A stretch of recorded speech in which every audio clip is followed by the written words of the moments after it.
दावे के साथ कह सकता हूं कि भारतीय रेल को निजी हाथों में कोई नहीं भेज सकता। ऐसा नहीं है। भारतीय जनता पार्टी की सरकार आ गई, 18,000 रुपए दे दिए तो हमने हड़ताल का नोटिस दे दिया। हम अपने हक के लिए अपने बाप से भी लड़ेंगे। अन्याय सहकर बैठ जाना ही महादुष्कर्म है। जो है वो उसके बारे में सुधांशु जी आपको कुछ बताने की आवश्यकता नहीं। ये वो कर्मचारी है जो कि 24 घंटे हर मौसम में, जाड़ा, गर्मी, बरसात, आज जब 45 डिग्री टेम्परेचर होता है तो हमारी पटरियों का एम्बिएंट टेम्परेचर जो है वो 52 डिग्री हो। उन पर ये साथी काम है, उन पे गाड़ियों का परिचालन करते, वहां के रोलिंग स्टॉक को ठीक करने का। और कोई भी भारतवर्ष में ऐसा सरकारी विभाग हमको कोई बता दे, मैं तो सेना को मिला करके कहूंगा युद्ध हो जाए तो बात अलग। कारगिल नहीं होता तो शायद इतने हमारे साथी शहीद नहीं होते। ये दुर्भाग्य था, वो थोपा गया हमारे। लेकिन ये रेल कर्मचारी है जहां हर साल हमारे 500-600 साथी अपनी नौकरियां कहते हुए अपनी शहादत देते हैं और गाड़ियों को चलाने का काम करते हैं। ये हमारा रेल कर्मचारी। कोई सरकारी विभाग ऐसा नहीं है जहां के इतने लोग साथ हैं, मिलिट्री से भी ज्यादा साथ। और अगर ऐसे लोगों के साथ में अन्याय हो तो वो अच्छी। हम लोगों को महसूस होता है कि हमें जो चाहिए वो हमको मिल नहीं। देश बेहतर चले, हमारे लिए भी पहले देश है, उसके बाद में हमारी रेल है, उसके बाद में हमारा रेलवेमैन है, और उसके बाद में हमारी यूनियन। अगर देश रहेगा, रेल रहेगी, रेल कर्मचारी रहेगा, तभी यूनियन रहने वाली है। यही बात हम लोग अच्छी नहीं।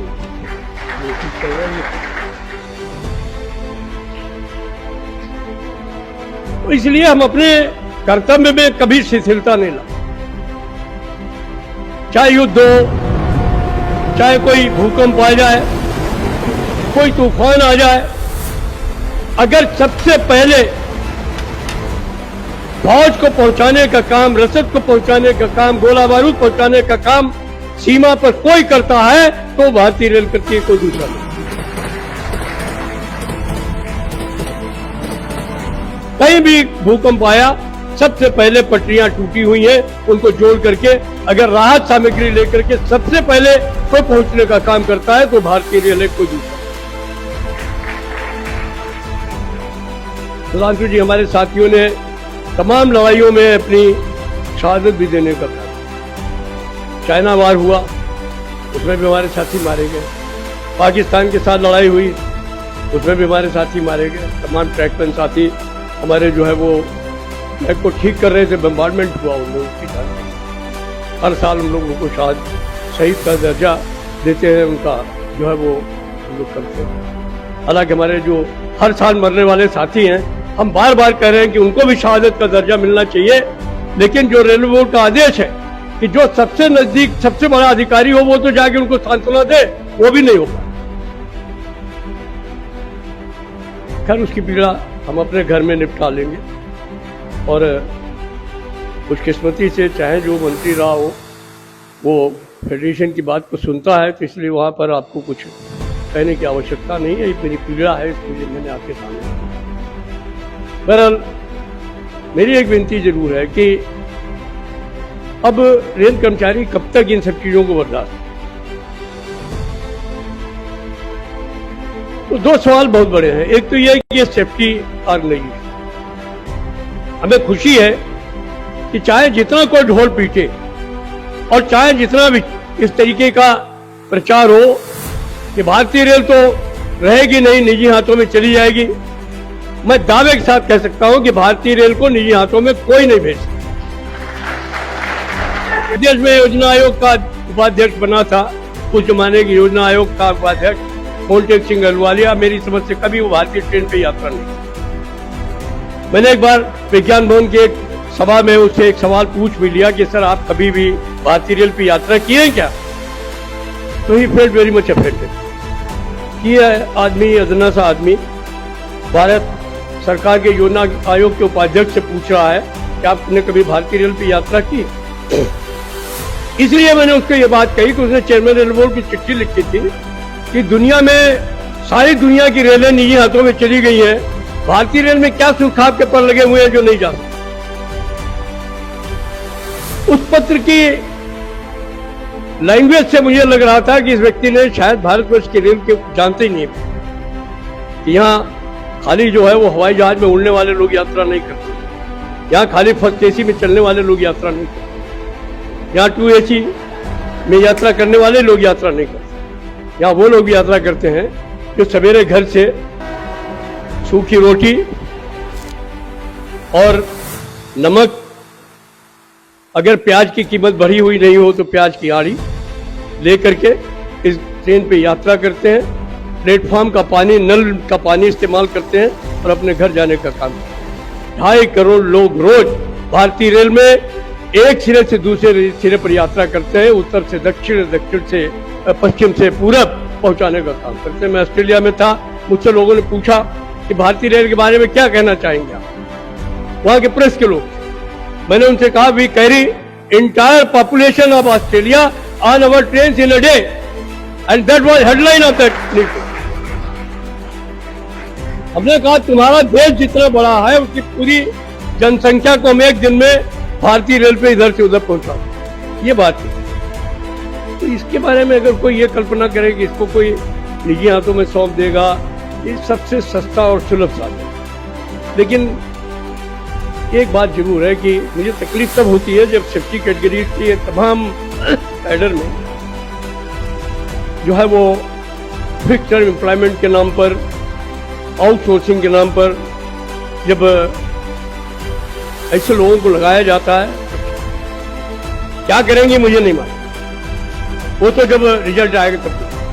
शिव माथुर साहब भी खूब हम लोगों को जो है वो रसगुल्ले खिलाते रहे, जितेंद्र भाई भी उस समय हम लोगों के साथ होते, और आखिर में तो उन्होंने कह दिया था कि 20,000 रुपए जो है वो हम निश्चित तौर पर आपको दें, और बाद में कटौती हो गई, उसमें 18,000 रुपए हो गए। उसका क्या कारण था मैं उसका खुलासा तो नहीं कर सकता, लेकिन रेल कर्मचारियों की जो हड़ताल है वो विप्लव, और ऑल इंडिया रेल फेडरेशन को इस बात का फख्र है कि हमने सन 60 में, सन 74 में और सन 68 में 3 हड़तालें राष्ट्रीय स्तर पर करने का काम किया, और मुझे खुशी है कि इन सब हड़तालों में अटल जी ने हमारी रहनुमाई करने का काम।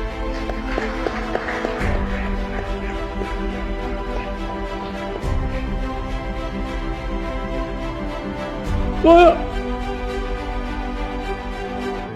ऐसा नहीं है भारतीय जनता पार्टी की सरकार आ गई, 18,000 रुपए दे दिए तो हमने हड़ताल का नोटिस दे दिया। हमने कहा भाई ऐसे तो नहीं चलेगा, हम कोई ऐसा थोड़ी ना कि आप हमारे जो है वो कुर्सी पर बैठ गए, आपके पास तख्ते ताउस मिल गया तो राजा हो गए तो हम आपसे नहीं लड़ेंगे। हम अपने हक के लिए अपने बाप से भी लड़ेंगे। अन्याय सहकर बैठ जाना ही महादुष्कर्म है, न्यायार्थ अपने बंधु को भी दंड। तो एक सोच हम नहीं चाहते, हम ये जरूर कहते हैं कि हमारे संगठन को पूरे तौर पर मजबूत होना चाहिए, आपके पास वो ताकत रहनी चाहिए हमेशा। हम देश के नागरिक हैं, मैंने पहले ही कहा है कि हमारे लिए पहले देश है, उसके बाद रेल है, हमारे उपभोक्ता है, और हमारे रेल कर्मचारी है, उसके बाद में हमारी यूनियन। लेकिन कोई ये उम्मीद करे कि हम खड़े खड़े रेल को बेचने का काम करें तो ये ऑल इंडिया रेल फेडरेशन कभी होने नहीं देगा, ये बात साफ है।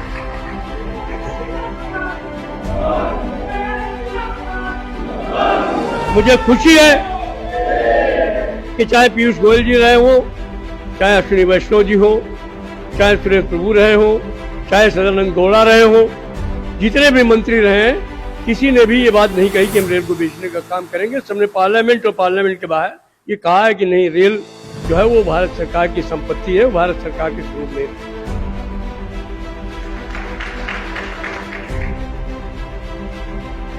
8वें वेतन आयोग से हम लोगों को कुछ आशा है। हमने जो मेमोरेंडम दिया है वो बहुत सोच समझ के, सरकार उसमें क्या देगी वो जब रिपोर्ट आ जाएगी उसके बाद।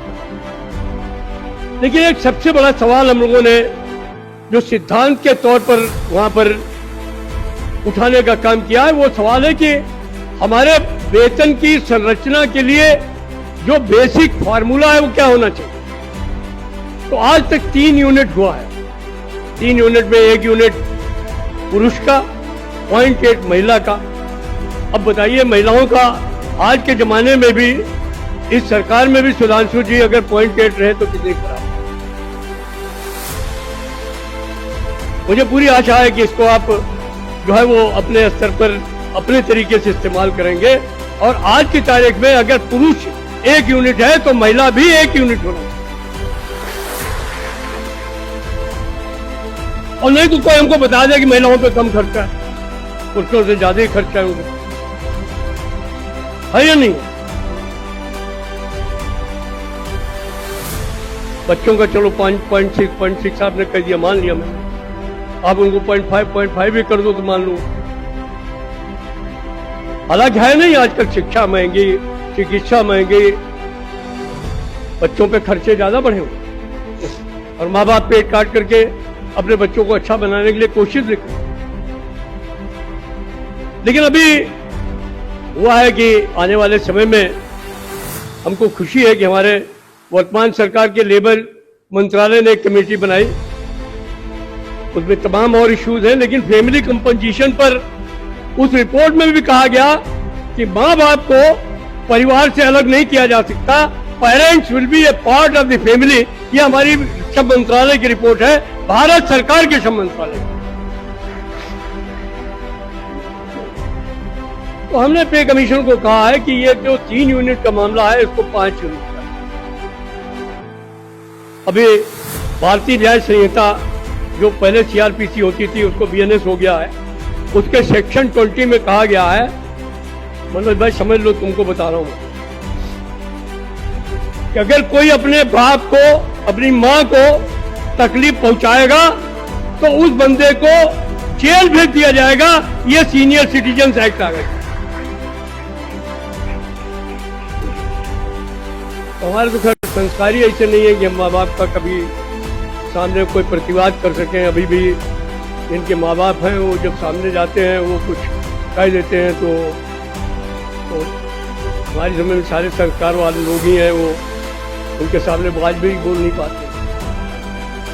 तो आज सरकार की जिम्मेदारी है कि उन बूढ़े माँ बाप की इज्जत बनी रहे समाज में, घर में उनकी देखभाल बनी रहे, तो इसके लिए 5 यूनिट करना चाहिए। इस सवाल पर मैं सुधांशु भाई का ध्यान भी आकर्षित करना चाहता हूं, उनसे मदद की भी। उन्होंने कहा था कि मैं बहुत कम समय लूँगा, लेकिन आप जैसे कार्यकर्ता, प्रबुद्ध कार्यकर्ता सामने हो, सुधांशु भाई जैसा प्रबुद्ध नेता हम लोगों के बीच में हो, तो फिर बात कुछ थोड़ी लंबी हो जाती है, और बात चलती है तो फिर बहुत दूर चल जाती है।